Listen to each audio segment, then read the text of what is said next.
नमस्कार, मैं हुसैन रिजवी और मेरे साथ हैं मेरी सहयोगी ज्योत्सना पाटनी। आज हरितालिका तीज है और देश भर की महिलाएं अपने पति की लंबी उम्र के लिए निर्जला व्रत रखती हैं। मतलब 24 घंटे तक बगैर पानी के, पानी की एक बूंद भी पिए बगैर वो रहती हैं। बिल्कुल हुसैन, पति की उम्र लंबी रहे और परिवार में खुशहाली बनी रहे, इसके लिए महिलाएं पूरे साल इस व्रत का बेसब्री से इंतजार करती हैं और शिव पार्वती की पूजा करके हजारों दुआएं मांगती हैं। लेकिन ज्योत्सना, लंबी उम्र के साथ सेहतमंद शरीर भी बहुत जरूरी है, क्योंकि पहला सुख तो निरोगी काया ही है। जब बीमारियां दूर रहेंगी, शरीर मजबूत होगा तो हौसला बुलंद होगा, जोश हाई होगा और मन शांत शांत रहेगा। और हेल्दी रहने के लिए जरूरी है कि आप रोज योग एक्सरसाइज करें, अपने लाइफस्टाइल में बदलाव लाएं। लेकिन हुसैन, कई बार हम योगाभ्यास की कोशिश तो करते हैं लेकिन उसे कंटिन्यू नहीं कर पाते हैं। ज्योत्सना, शुरुआत अच्छी हो तो मोटिवेशन जो लेवल है उसका वो बना रहता है, और मोटिवेशन बहुत ज़रूरी चीज़ होती है किसी भी काम को करने के लिए। इसके लिए आज से बेहतर दिन क्या हो सकता है? वो कहते हैं ना कि साथी हाथ बढ़ाना, साथी मिलकर अगर योग करेगा आपके साथ, तो बस आज से परिवार के साथ मिलकर योग करने का व्रत ले लीजिए, शुरुआत कीजिए इस तरीके से, और योग करने और कराने में एक दूसरे का सहारा बनिए। इस तरह से ये शुरुआत भी अच्छी हो जाएगी। बिल्कुल, इतना ही नहीं, तीज के खास मौके पर यह भी जरूरी है कि जिस तरह महिलाएं अपने पति के लिए व्रत रखती हैं, उनकी लंबी उम्र के बारे में सोचती हैं, उसी तरह पति भी अपनी पत्नियों की सेहत का ख्याल रखें। रेगुलर योग के लिए उन्हें इंस्पायर करें, मोटिवेट करें, ताकि उनकी भी सेहत में सुधार हो और वो तमाम बीमारियों से दूर रहें, बची रहें। ज्योत्सना, तीज के व्रत पर 24 घंटे से ज्यादा के व्रत से बॉडी की डिटॉक्सिफिकेशन भी होती है, और सेहत का ख्याल कैसे रखना है जिससे हमेशा वो रोग मुक्त रहें और पूरा घर परिवार जो है वो रोग मुक्त रहे, ये सब कुछ बताने के लिए स्वामी रामदेव हमारे साथ जुड़ चुके हैं, और स्वामी जी के साथ मीनाक्षी जोशी भी हैं। स्वामी जी, आपका बहुत बहुत स्वागत है। स्वामी जी प्रणाम। प्रणाम। आप मुझे सुन पा रहे हैं? कुछ आज पीसीआर में बहुत देर से प्रॉब्लम चल रही है। बिल्कुल स्वामी जी, आवाज आपकी आ रही है, हमेशा कितना बहुत बुलंद। चलिए, बहुत अच्छी बात है, आवाज हमेशा बुलंदी रहनी चाहिए। और आज हरितालिका तीज का पूरा उत्सव का वातावरण है, और नित्य भी एक योग है, नित्य योग भी होगा। हमारी नेपाली भाई बहन, जो हमारी बहनें हैं और भाई भी, इससे तो नेपाल के लोग तो, और नेपाली लोग, नेपाली मूल के लोग और नेपाली भाषा भाषी, हम आज सबको हमारी पहले तो बहुत बहुत शुभकामनाएं। और हमारी इधर दीपा नारायण झा जी हैं, उदित नारायण जी के धर्मपत्नी श्री, और भी बहुत सी बहनें हैं, गाँव सोर खोलेरा दीदी बहनें। एक ये प्रसिद्ध गीत है, उसी के साथ आज का हम ये उत्सव शुरू करते हैं। उपवास और उपासना की महिमा भी पूरी गाते हैं, और योगिक जॉगिंग, सूर्य नमस्कार के साथ एक तो ये हमारा तो योगिक डांस होता है, योगिक जॉगिंग, सूर्य नमस्कार, दंड बैठक, एक हमारा योगिक डांस है। और दूसरा तो ये इनका पारंपरिक डांस होता है ये हरितालिका पर। तो आइए पूरे आनंद से आज के उत्सव को सेलिब्रेट करते हैं संगीत के साथ। उपवास और उपासना की भी महिमा गाएंगे ही। तो दीपा जी,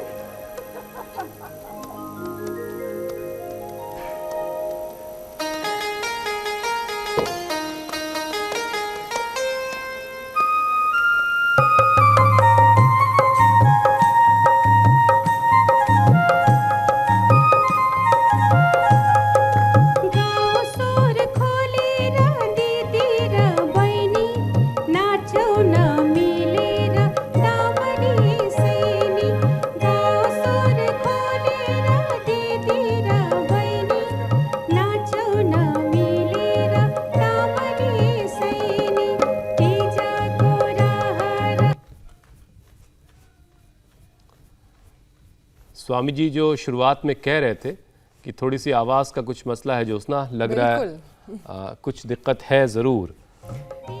आ गया, ठीक है।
आयुष्य के वृद्धि के लिए हुसैन भाई जी स्वामी जी। इधर तो हमने जो है मीनाक्षी जी की आयु भी बढ़ा दी है।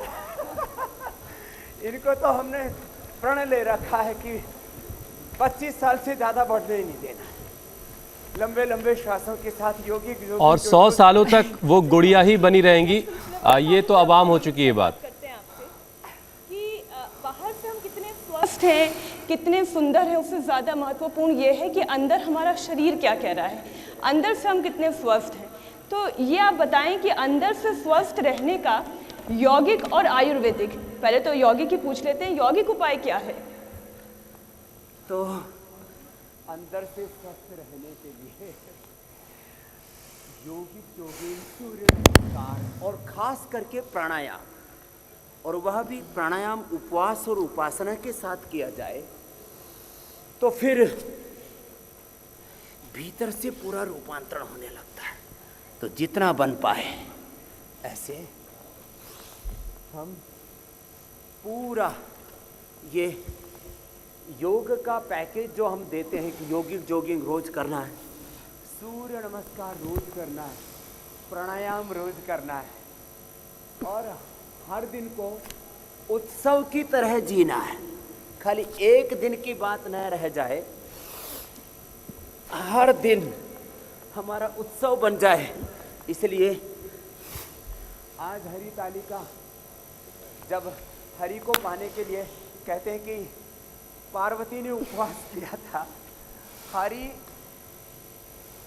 को पाने के लिए पार्वती की शादी कहीं और कर रहे थे, ऐसी मान्यता है। तो उनकी सखियों ने उनका हरण कर लिया और उनकी इच्छा के अनुरूप उनका तप करने दिया, फिर उनको शिव प्राप्त हुए।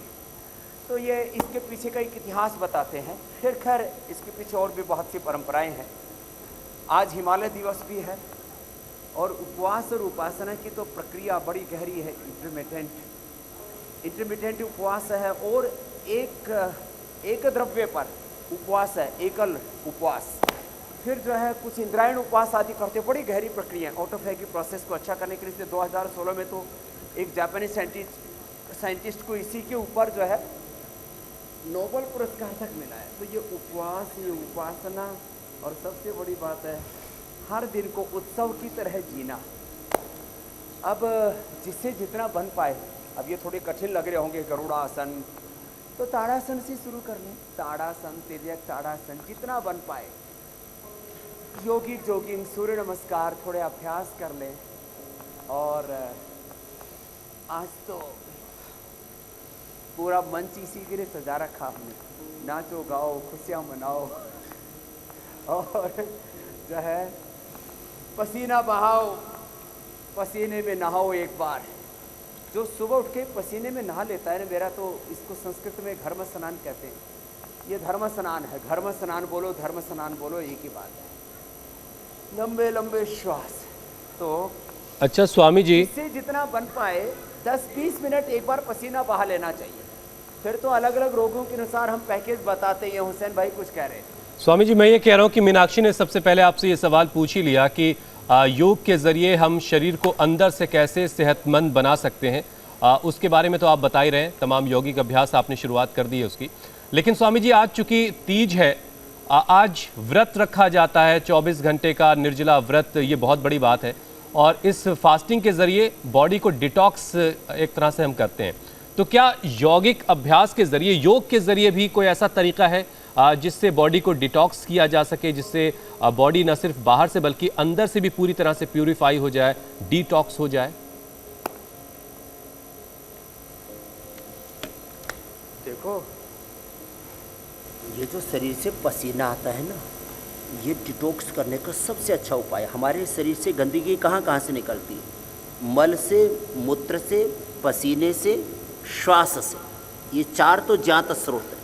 एक सत्संग से, ध्यान से, भजन से, भक्ति से भी मन के विकार साफ हो जाते हैं। तो इसलिए ये जो पूरी बॉडी को डिटॉक्स करने का, बॉडी के साथ माइंड को डिटॉक्स करने की और ज़्यादा ज़रूरत है, क्योंकि तन से ज़्यादा मन कलुषित होया है, जल से धोया मलमल कर तन धोया नहीं कभी कलुषित मन, फिर लाभ पूरा नहीं होगा। इसलिए तन के साथ मन की शुद्धि, अद्भिर्गात्राणि शुद्ध्यन्ति मनः सत्येन शुद्ध्यति, विद्या तपोभ्याम भूत आत्मा बुद्धिर्ज्ञानेन शुद्ध्यति। तो ये जो हम अभ्यास करा रहे हैं उष्ट्रासन, और फिर जो है उल्टे लेट गए, मकरासन और भुजंगासन, ये सब करके अब देखो जो कठिन अभ्यास कर पाएँ तो हम कहते हैं भाई आप दंड बैठक लगा लो, सूर्य नमस्कार कर लो, और जो है ये भी न कर पाएँ तो भुजंगासन ही आप 100 बार कर लो ऐसे। और आज हरिताली का तीज है ना, तो अब किसको ज़्यादा योग नहीं आता है तो नाच लो। अब अंजू पोडेला है हमारी बहन, है मंजू पोडेला, है? आओ नाचो दीदी बहनी तीजई माँ। तो देखो हम तो बिना नाचे ही नाच लेते हैं। अब बोलते बाबा होकर के डांस कर रहा है तो हम अपना 100 बार भुजंगासन कर लेते हैं, 100 बार दंड लगा लेते हैं ऐसे। तो ऐसा करते हैं, ऐसे मैं तो 100 बार दंड लगाता हूँ और आप भुजंगासन कर लो। मीनाक्षी जी, वैसे तो मीनाक्षी जी इतनी मजबूत हो गई हैं, ये भी दंड लगा लेंगी। लेकिन स्वामी जी 100 तो बहुत नामुमकिन है मेरे लिए। अभी ज्योत्सना जी आप उधर से 100 लगाना, 50 लगाना, इधर से मीनाक्षी जी 50 करेंगे तो दोनों का मिलके 100 हो जाएगा। वो तो दंड ही लगाने लगी ज्योत्सना जी की, तो ज्योति कुछ ज्यादा ही 25 का तो सोचा जा सकता है। भुजंगासन कर ले या दंड लगा ले, 100 बार ऐसे कर ले, और फिर थोड़ा नृत्य के साथ कर ले तो फिर तो आनंद ही कुछ और है। हरितालिका तीज है, हिमालय उत्सव है, और हमारे दिन लिए तो इंडिया टीवी पर रोज योग उत्सव होता है। तो मंजू पौडेला जी गाओ तुम भी, हाँ, और इधर नाचो तुम, ऐसे आनंद करो। हाँ थोड़ा बजाओ भाई तुम भी। हाँ सत सत प्रणाम Swami Maharaj Ramdev ji. Happy Teej to you all. तीजैमा आउ नाचौँ दिदी बहिनी तीजैमा। हाँ सुना।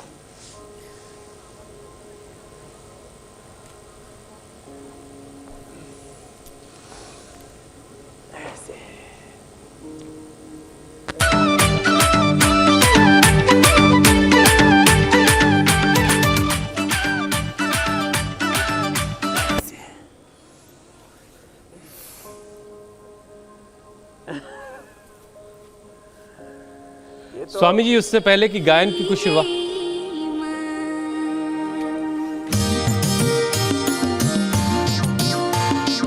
सबैजना ताली बजाइदिनु होला, योग पनि सँगै गर्नु होला।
अब जो है एक सवाल जो स्वामी जी पूछा था हुसैन ने, मैं उसमें एक चीज़ और जोड़कर आपसे ये पूछना चाह रही हूँ।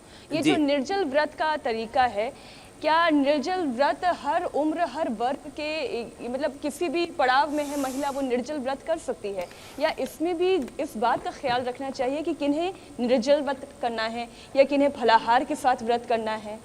जिनको बहुत ज़्यादा हार्ट की प्रॉब्लम है, बहुत ज़्यादा जिनका बीपी बढ़ जाता है, जिनको कोई भी असाध्य रोग है, देखो रोगी के लिए उपवास में फिर कुछ विशेष नियम हो जाते हैं। तो इसलिए विशेष रोग की अवस्था को छोड़ करके बाकी सभी उपवास कर सकते हैं और उपवास के भी। चलो बैठ जाओ बहनों, प्राणायाम करो, बैठ जाओ। तो ये जो उपवास के 4-5 प्रसिद्ध तरीके हैं पूरी दुनिया में, मैं उसके ऊपर बात करना चाहता हूँ। हमारे मुस्लिम भाई भी उपवास करते हैं, रोज़ा रखते हैं। हमारे यहाँ पर भी निर्जला उपवास से लेकर के अलग अलग दिनों के अलग अलग तरह के उपवास हैं। तो एक तो हमारे यहाँ पर सामान्यतः उपवास होता है कि सुबह से शाम तक कुछ नहीं खाया, और शाम को जब थोड़ा खाया तो माने पहले दिन देखो 7-8 बजे खा लिया, और फिर अगले दिन पूरे दिन नहीं खाया, फिर अगले दिन खाया 7-8 बजे, तो ये करीब 24 घंटे का उपवास हो जाता है। और उस उपवास को जब पूरा करते हैं, व्रत जब पूरा करते हैं, तो उस समय कोई भी फलाहार, बहुत सात्विक आहार लेते हैं, थोड़ा मीठा लेते हैं। और वो भी एक तरीका होता है कि क्योंकि मीठा खाने से जो हमारे गट बैक्टीरिया जो बहुत अच्छे होते हैं, एक तो ये तरीका है। दूसरा होता है कि आपने 6 से 8 बजे पहले दिन खाना खा लिया और अगले दिन फिर 12 से 2 के बीच खाना खाया, तो ये 16 से 18 घंटे का उपवास हो जाता है। ये भी इंटरमिटेंट इसको उपवास कहते हैं। ये भी एक तौर तरीका होता है। और तीसरा तरीका होता है निर्जला उपवास का, जिसको अलग अलग त्योहारों पर, पर्वों पर करते हैं। फिर चौथा उपवास का तरीका होता है आपने फलाहार किया, अन्न बिल्कुल नहीं लिया, और वो भी बहुत सीमित मात्रा में लिया। ये सब करके एक बड़ी बात होती है हमारा ऑटोफैगी प्रोसेस। इसके लिए मैं कह रहा था 2016 में जापानीज साइंटिस्ट को नोबेल पुरस्कार भी मिला। ये सब करके हमारे शरीर की अच्छी कोशिकाएं, हमारे शरीर की जो बीमार कोशिकाएं हैं उनको खा लेती हैं। माने एक तरफ हमारा उपवास चल रहा है और अंतर शरीर के अंदर शुद्धिकरण की प्रक्रिया चल रही है, ऑटोफैगी प्रोसेस चल रहा है कि जो खराब कोशिकाएं हैं, टॉक्सिन्स ऑक्सीडेंट्स तो साफ होंगे ही होंगे। जो अनहेल्दी सेल्स हैं हमारे शरीर में, जो कई तरह के ऑटोइम्यून डिजीज़ को पैदा करते हैं, यहाँ तक कि ये जो SLE MS से लेकर के तमाम तरह के और बहुत प्रकार के उपद्रव हैं, ऑटोइम्यून डिजीज़ की एक लंबी श्रृंखला है, उससे हमको हमें अवॉइड करना है। तो फिर हमें ये बहुत मदद करता है उपवास। और इसलिए मैं देखता हूँ चाहे वो BP है, शुगर है, थायराइड है, ओबेसिटी है, स्किन प्रॉब्लम्स हैं और तमाम तरह के जो असाध्य रोग हैं, उनमें उपवास से हम बहुत रोगों को ठीक करते हैं।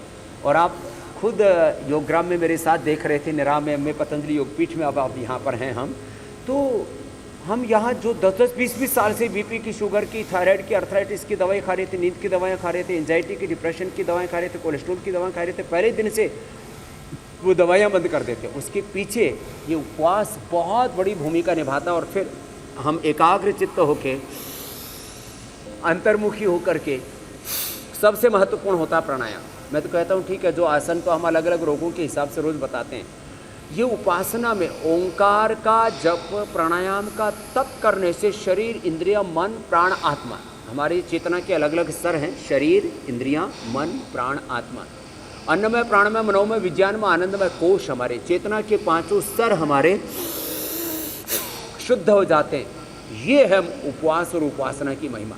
इसलिए मैं सबसे कहूँगा 5 आसन और 5 प्राणायाम ही चुन लें, बस रोज करें हमारे साथ। और फिर रोज हम आपको नए नए विचार देते हैं, दिव्य आध्यात्मिक सात्विक विचार देते हैं, उससे भी आपके विकार दूर करते हैं। तो मैं कह रहा था, पसीने से, मल से, मूत्र से और सांस छोड़ते, इससे शरीर की गंदगी साफ होती है। और इससे भी बड़ी बात यह होती है कि सत्संग से, अच्छे विचार से, अच्छी भावना से, अच्छे संकल्प से हमारा आत्मा तक पावन हो जाता है। और हमारे भीतर, मैं बार बार कहता हूँ, 10 करोड़ से भी ज़्यादा सात्विक ऊर्जा तरंगे, divine energy fields, divine energy pathways तैयार होते। दिव्य ऊर्जा स्पंदनों से एक क्षण के अंदर 10 करोड़ से ज़्यादा ऊर्जा तरंगे जब पैदा होती हैं, तो व्यक्ति के सारे रोग, सारे विकार, सारे दोष, सारे क्लेश उसके निरस्त हो जाते हैं। ये है योग की महिमा। जी स्वामी जी, आपने उपवास के अलग अलग तरीके बताए और आप ही कहते हैं कि व्रत रखना चाहिए, व्रत से डाइजेस्टिव सिस्टम को रेस्ट देकर उसकी शक्ति को हम दोगुना कर सकते हैं। लेकिन जो लोग व्रत नहीं कर सकते हैं, वो लोग अपना डाइजेशन कैसे बेहतर करें, अपने डाइजेस्टिव सिस्टम को कैसे ठीक करें?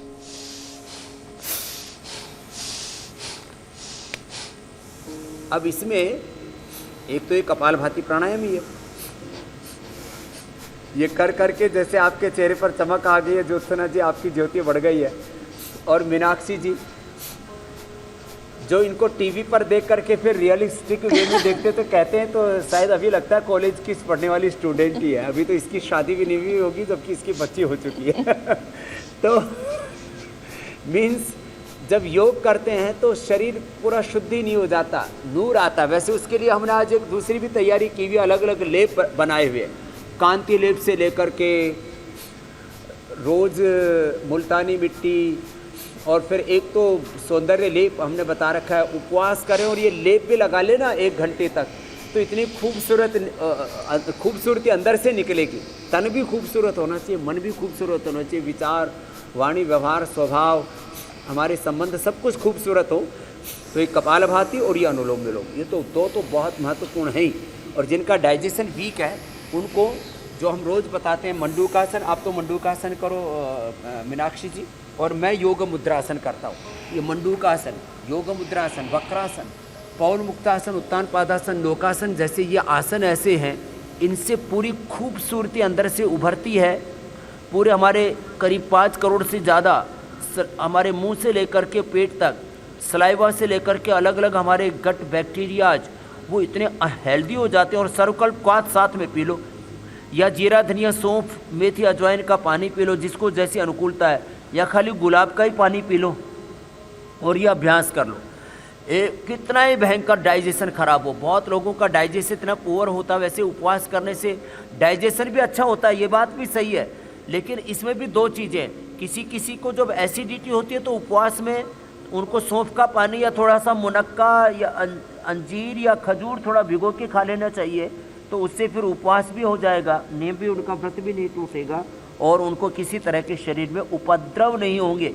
तो ये मंडूकासन, योग मुद्रासन, ये वक्रासन और पवन मुक्तासन आदि ऐसे आसन हैं, इनसे ज़बरदस्त लाभ होता है उधर रोगों में। नहीं तो पाचन तंत्र की गड़बड़ी से ही ये बीपी, ये शुगर, ये थायराइड, ये ओबिसिटी, ये तमाम तरह के और अलग अलग रोग, क्योंकि पेट ठीक न होने से ब्रेन और नर्वस सिस्टम की डिसऑर्डर्स होते हैं।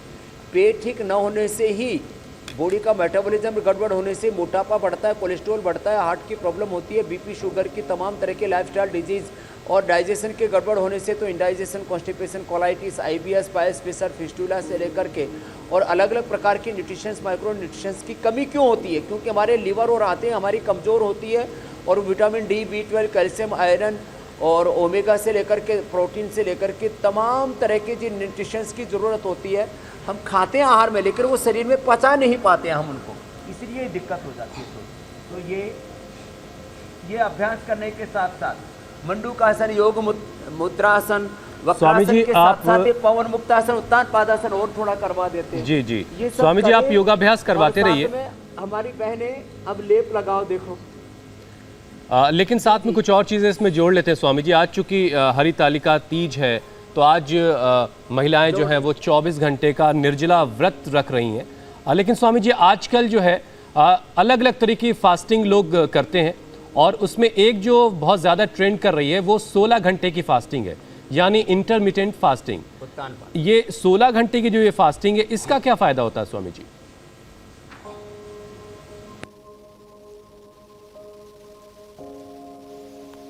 और मैंने कहा कि रात को 6-8 बजे खाना खाया और उसके बाद में अगले दिन 12 से 2 बजे के बीच में खाना खाया।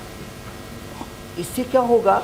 इससे पूरा एक तो पाचन तंत्र बहुत सक्रिय हो जाता है और शरीर की, मैंने कहा ना, जो खराब कोशिकाएं अंदर की, उनको अच्छी कोशिकाएं खत्म करके पूरा अंदर से क्लीन कर देती है सिस्टम को, और पूरी बॉडी डिटॉक्स तो होती है।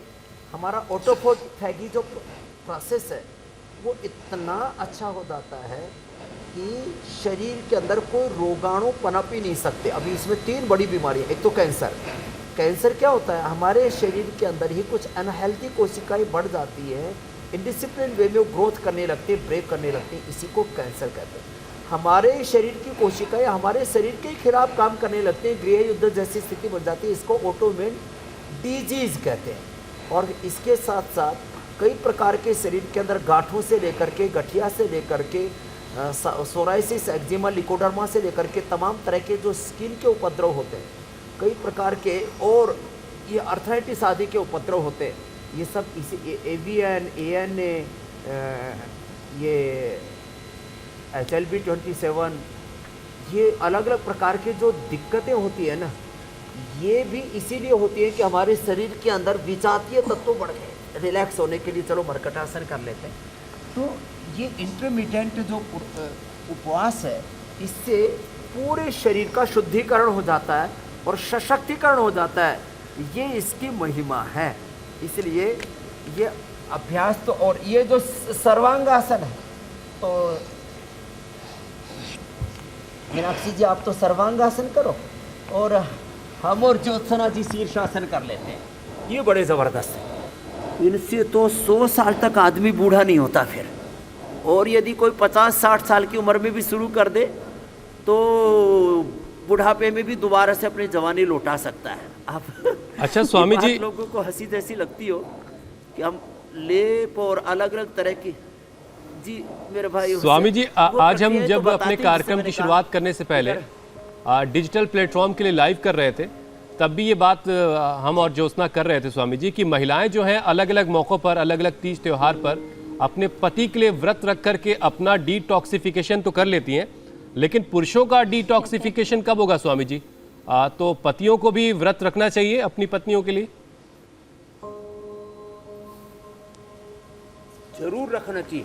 ये बहुत बड़ा जो है एक तरह से भेदभाव चल रहा है, ये इनजस्टिस है, ये नाइंसाफी है कि माँ बहन बेटियां माने औरतें उपवास करें और मर्द माल खाएं।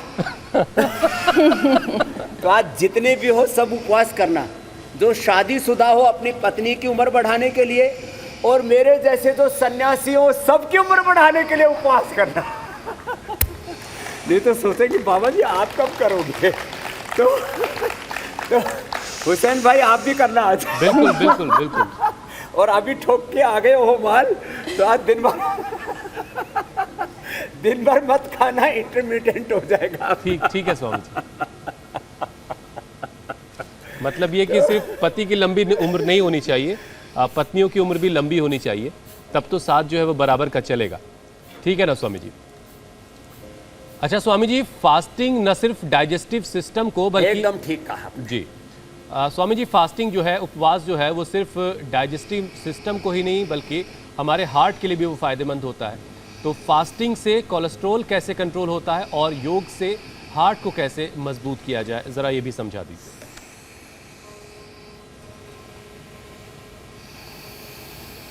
तो देखो, ये सच बात है कि फास्टिंग से कोलेस्ट्रॉल भी कंट्रोल रहता है, और खाना भी होना, तो अब पूरी दुनिया में डाइटिंग का ये भी एक तरीका है कि ये यूरोप में बहुत प्रसिद्ध हो रहा है कि आपको यदि लड्डू खाना पसंद है तो एक दिन जी भर के लड्डू खा लो, 100, 200, 500 अगले दिन तो स्वामी जी फिर लड्डू खाने से मन उठ जाएगा।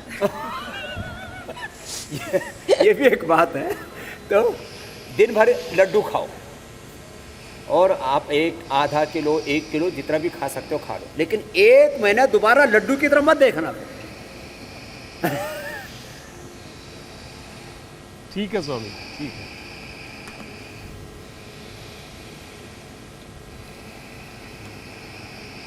स्वामी जी, अब सवालों के सिलसिले की शुरुआत करते हैं। तो आँख में सूजन, जी स्वामी जी, पहला सवाल अशोक का है। कर लो। उनकी आंख में सूजन है, डॉक्टर्स ने ऑपरेशन की सलाह दे रखी है, उनके लिए कोई ऐसा उपचार बता दें जिससे वो ऑपरेशन से बच जाएं।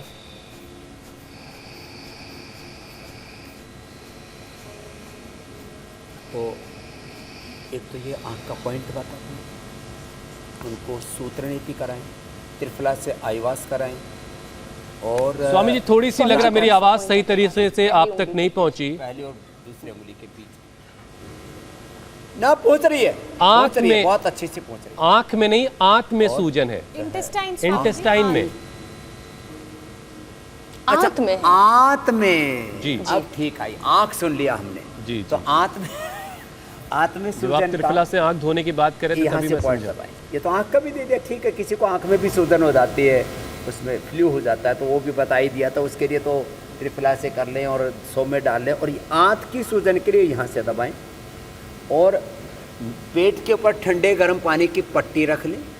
पुनर्नवारिष्ट खाने के लिए पुनर्नवारिष्ट और पुनर्नवादी मंडूर। पुनर्नवारिष्ट 4 चम्मच, उसमें लिक्विड और 4 चम्मच पानी मिला के ले लिया, और साथ में ही पुनर्नवादी मंडूर खाली पेट खा लिया, आरोग्यवर्धनी खाने के बाद ले लिया। और ये सर्वकल्प ज़बरदस्त है, सर्वकल्प, पुनर्नवा, भूमि आंवला, मकोई, ये इस समय फ्रेश भी बहुत मिलता है, इसका रस पी लिया, अथवा अतिबला के पत्ते खा लिए, एकदम से पेट का सूजन उतरता। दूधी घास का जूस पी लिया, और ये पिंडली दबाने से और ये बाह्य प्राणायाम करने से पेट का मंडूकासन आराम से करें, और पवन मुक्तासन, पूरे आंतों का सूजन खत्म हो जाएगा। और आंतों के सूजन से कई प्रकार के उपद्रव होते हैं, कोलाइटिस से लेकर के और तमाम तरह की दिक्कतें, उनसे भी मुक्त हो जाएंगे। अगला प्रश्न ले लो मेरे। स्वामी जी, अगला सवाल उमंग का है। हथेली और पैर की उंगलियों में ब्लैक स्पॉट आ गए हैं, इसका क्या इलाज है इसको ठीक करने का?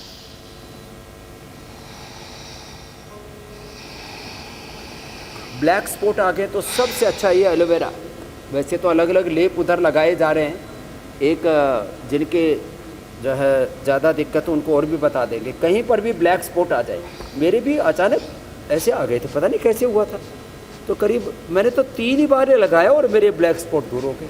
कहीं पर भी ब्लैक स्पॉट हो, एलोवेरा जेल लगा करके और उसको ऐसे रगड़ लें। स्वामी जी, जले का भी निशान जो है इससे चला जाएगा? जले का भी निशान इससे चला जाता है, एकदम ठीक कर रहे हैं आप, ऐसे ही करिए। और ऐसे ऐसे करके जहाँ पर भी ब्लैक निशान है वो पूरी तरह से गायब हो जाते हैं। कायाकल्प रोटी खाने के लिए नीम, कायाकल्प खाली पेट 2-2 गोली और नीम गिलोय खाने के बाद, और गोधन अर्क, और उसमें साथ में यदि नीम की पत्ती या नीम की गोली खा लें, नीम घनबटी या नीम की पत्ती, पूरी तरह से सारे जो है ब्लैक निशान खत्म हो जाते हैं। और चेहरे पर भी आ जाएं तो फिर तो हमने अलग अलग लेप आज यहाँ कांति लेप से लेकर के, और पका हुआ केला, पका हुआ पपीता, उसके अंदर बादाम, अखरोट और चिरौंजी, और इसके अंदर थोड़ी मुल्तानी मिट्टी, गुलाब, ये सब मिला करके, और हनी, ये सब चेहरे के ऊपर लगा देते हैं, या जहाँ पर भी काली माँ होती है वहाँ लगा दें। और एलोवेरा के साथ थोड़ा नीम के पत्तों का भी पेस्ट बना करके, किसी किसी को यहाँ बहुत काला काला हो जाता है, बस उसकी थोड़ी हल्की हल्की मसाज करके और आधा घंटा इसको छोड़ दें, उसके बाद उसको धो लें पूरी तरह से। आपने एक पूछा, मैंने कई प्रश्नों का उत्तर दे दिया। अगला और कोई है तो ले लो। स्वामी जी, अगला सवाल रोहित का है। वो बता रहे हैं कि उनके पेट में 33 mm की गांठ है, वो इस गांठ को कैसे दूर कर सकते हैं, उसे कैसे मिटा सकते हैं? तो गांठ के लिए तो गर्म पानी पिए, सबसे अच्छा है। 1-2 ग्राम हल्दी खा लें, करक्यूमिन गोल्ड के 2 कैप्सूल ही खा लें। किसी किसी को हल्दी गर्म पड़ती है, 2-3 ग्राम 5 ग्राम तक हल्दी, वैसे तो पूरी एफिकेसी आती है 25 से 50 ग्राम हल्दी खाने पर, लेकिन वैसी कच्ची हल्दी तो इतनी खाई जा सकती है, और वो भी जिनकी बहुत अधिक वात और कफ प्रकृति है, बाकी नहीं तो खाते तो गर्म पड़ जाती है। तो करक्यूमिन गोल्ड की 2 गोली खा लें, या 1-2 ग्राम हल्दी खाली पेट ले लें। काचनार गुग्गुल, काचनार घनबटी, विद्धि बाधिका बटी, सिस्टोग्रीट, ये कई उपाय हमने बताए हुए हैं। गोधन अर्क भी इसमें अच्छी भूमिका निभाता है, किसी भी प्रकार की गांठ को दूर करने में, बॉडी को डिटॉक्स करने में, यूरिक एसिड से लेकर के और तमाम तरह के और उपद्रवों को दूर करने में गोधन अर्क ले लें। कपालभाति आधा घंटा करें, और थोड़े दिनों के लिए घी तेल बंद कर दें। थोड़े दिन जो है उबला हुआ खाना खाएं, फल फ्रूट से ले लें। इससे बहुत जल्दी 1 महीने के अंदर ही, 1-2 महीने के अंदर गांठ पूरी तरह से डिजोल्व हो जाती है, 1 से लेकर के 10, 20, 50, और किसी किसी को तो पूरे शरीर में गांठ जैसी हो जाती है। ये ऑटोमेन डिजीज़ के अंतर्गत आता है, तो वो ऐसे बाहर मस्से जैसे निकलने लगते हैं मोटे मोटे, वो भी हमने ठीक किए। अभी एक बहन ठीक होकर के आई, बोले स्वामी जी मैं तो तर गए, नहीं तो पूरे शरीर में, चेहरे से, हाथों में, पैरों में, पूरे शरीर में ऐसे बाहर तक निकलने लगते हैं मस्से, मोटे मोटे इतने, वो पूरा शरीर ऐसे भर जाता है, वो भी ठीक हो जाता है। बस घी तेल का से परहेज करें, गर्म पानी पिएं, और एसिडिटी है तो नॉर्मल वाटर ले लें, और कपालभाति 1-1 घंटा जरूर। स्वामी जी, आज आपने हरितालिका तीज की कुछ ऐसी तैयारी की थी कि वक्त का पता ही नहीं चला। स्वामी जी बहुत बहुत शुक्रिया, बहुत बहुत धन्यवाद। अब हुसैन, हम कार्यक्रम के उस पड़ाव पर आ गए जिसका इंतजार मुझे और ज्योत्सना को आपसे ज्यादा बेसब्री से होगा। देखिए, इधर मेहंदी तो लग रही है, लेकिन स्वामी जी आप मुझे अब पैक्स के बारे में बताएं। यहाँ पे इतने तरीके के पैक्स हैं, केश कांति के लिए और मतलब केश के लिए, कायाकल्प के लिए। नहीं, आप मुझे ये बताएं कि इसमें कौन सा जो है वो सबसे बेहतर होता है जिसकी नॉर्मल टू ड्राई स्किन है। अच्छा अच्छा, तो ये इसलिए उठा के लाई कि अब ये इसको दिल्ली तक ले जाना चाहती है। ले आइएगा तो मीनाक्षी, सबसे बिल्कुल। अच्छा है कि मुल्तानी मिट्टी और उसके वो करे लेकर के आना जरूर। और देखो उधर लगा करके ऐसे बैठ गई है पूरी सज धस करके, तो बहुत बहुत अभिनंदन है। सबसे अच्छा पैक होता है मुल्तानी मिट्टी और उसके अंदर गुलाब जल मिला ले, और कुछ नहीं है तो बस एलोवेरा, ये एक आपके लिए और एक जो है ज्योत्सना के लिए। और जो है ये एक एडवांस तेल बना दिया हमने। स्वामी जी यहाँ भेदभाव हो गया थोड़ा। खैर स्वामी जी, अब आपसे अनुमति लेने का समय है। मीनाक्षी, आप ब्यूटी पैक्स का इस्तेमाल वहाँ कीजिए और हम इंतजार लड्डू का कर रहे हैं। आप लड्डू लेके जरूर आइएगा। बहुत बहुत शुक्रिया स्वामी जी, बहुत बहुत धन्यवाद।